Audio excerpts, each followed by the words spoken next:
Well, howdy, everybody. I'm Michael, I'm Lindsay. and today we're just going to talk about some popular products from Buffalo Trace. So, Buffalo Trace has a couple different mash bills. They have Mash Bill 1, Mash Bill 2, their weeded mash bill, and then their rye mash bill. And they're doing a lot of experimental stuff right now, too, that kind of deviates or blends amongst those different ones. But we'll start with Mash Bill 1. This will probably be a multi-part series. We'll start with Mash Bill 1 today. So Mash Bill 1 is the standard for Buffalo Trace. It's where your actual Buffalo Trace bottle comes in. Buffalo Trace bottle, if you've never had it, it's pretty decent. It's pretty inexpensive, $35. Sometimes as low as 25. Yeah, you can get it a little cheaper from time to time, depending Depends on where on your you state. Yeah, Yeah. it depends on where you live.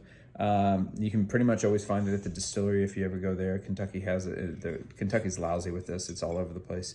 But it's 45% alcohol, so 90 proof. It's pretty easy drinker, and there's nothing wrong with it. It's a good mixer if you've never mixed anything with it.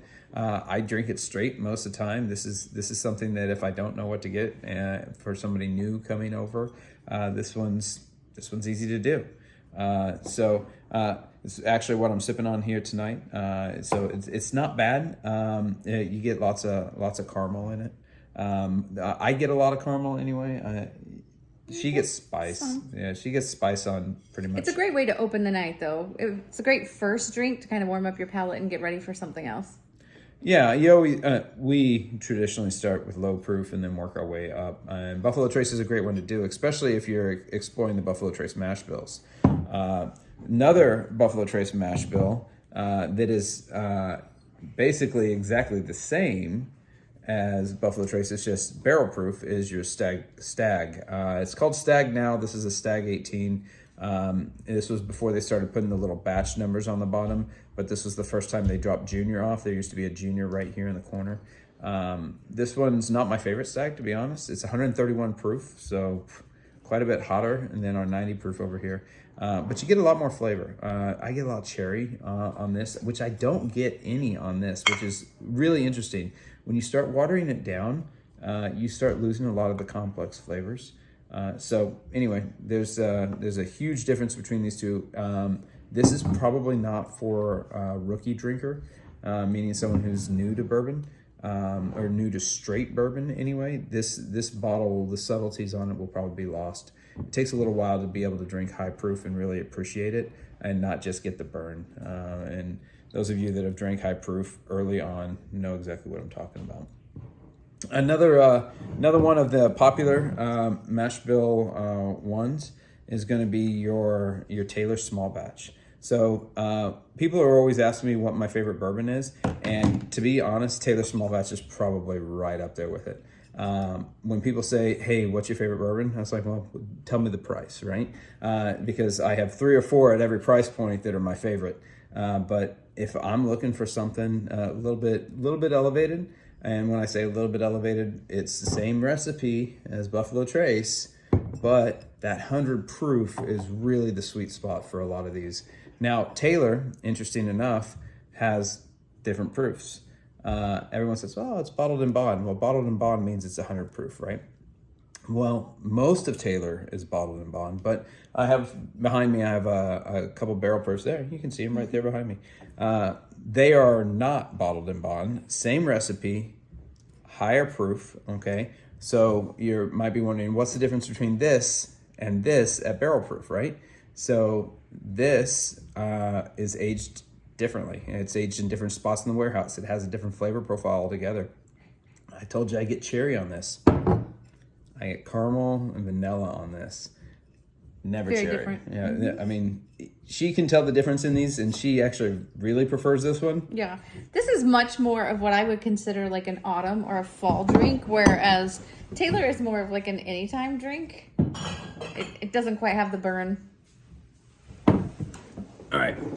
So now we'll get to another mash bill number 1, which is your Eagle Rare. Okay. So Taylor comes in all types of different varieties, ages. They don't really put an age statement on it, but it's pretty agreed upon that most of it's about 6 to 8 years. You ask the guys at the distillery, they'll tell you everything 6 to 8 years. But I mean, it tastes like a 6 to 8 year. Eagle Rare does not taste like a 6 to 8 year. This is a 10-year bottle for $44 if you find it at MSRP. What's more realistic though? $80 to $90. Usually. You can find this everywhere for $80 to $90. You can find this. This is also a $40 bottle, but you can find this pretty much everywhere for about $100. And I'd say if you haven't had it, it's worth $100 to have one and then determine if you like it.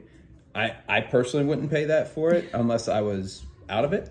I always try to keep a couple extras on hand when I see them. When we go to Kentucky, we can usually find one or two of these floating around at the $44 price point.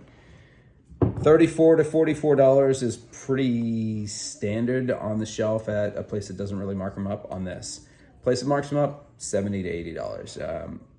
10 years old. It's one of the, probably in my opinion, one of the easiest and most least expensive 10-year-olds that's out there that you can drink pretty regularly and enjoy it. You think this one's a little oaky. I do, personally. But that's the age on it. A lot of people, I'm going to say something here that I don't believe, but I've never gotten it. People say grape on this one.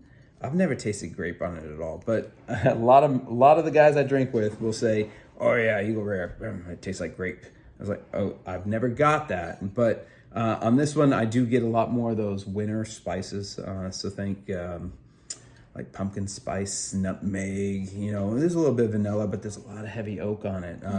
Well, I say heavy oak compared to the others. This is not a heavy oak bourbon. It's not like an Elijah Craig or anything like that. It's not going to punch you in the face. It's not that bad.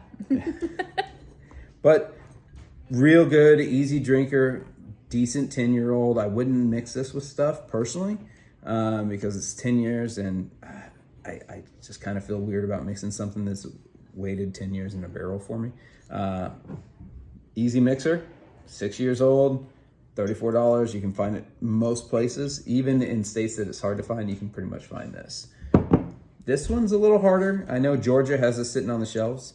We do not here in Oklahoma, I'll tell you that. But some places do. I will say one of the big differences I do notice with this one is how it feels in your mouth.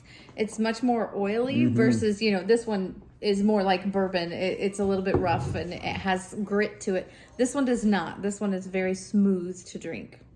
Yeah, and that's something we haven't really talked about today, and we might talk about just mouthfeel later on, but it's an important part in tasting it. This one, like she said, silky, oily, almost like olive oil on the tongue. Coats the tongue real easy, and that's probably due to some of those long carbon chains that it pulls out. But that's not typically a texture associated with most bourbons. It is kind of unique to this one. It is. It makes this one easier to pick out if you're ever doing a blind and it like coats your tongue and you think, well, it kind of tastes like Buffalo Trace, a little oaky, oily. It's probably Eagle Rare. But this one's a fun one if you haven't had it. And there's some other mash bill ones. You got, let's see, I don't have these in stock in my house most of the time, but you got Old Carter and what was that? Oh, sorry, Old Charter and Benchmark 8. So Old Charter and Benchmark 8, they're great mixers. They come in a plastic bottle. They're low shelf. 10, $15 a bottle, and you can mix them pretty easy. They're good. Actually, if you drink them straight up, some of the Benchmark 8s are pretty decent. They have now different versions of it, top shelf, Rickhouse and all those different ones. But it's definitely worth checking out. But anyway, that's Mash Bill 1, Buffalo Trace. If you've ever been wondering, these are all the same recipe, aged differently. Some are aged up top, some are aged down bottom and down low. And we can talk about that later in another podcast about how that makes the difference. This isn't a podcast.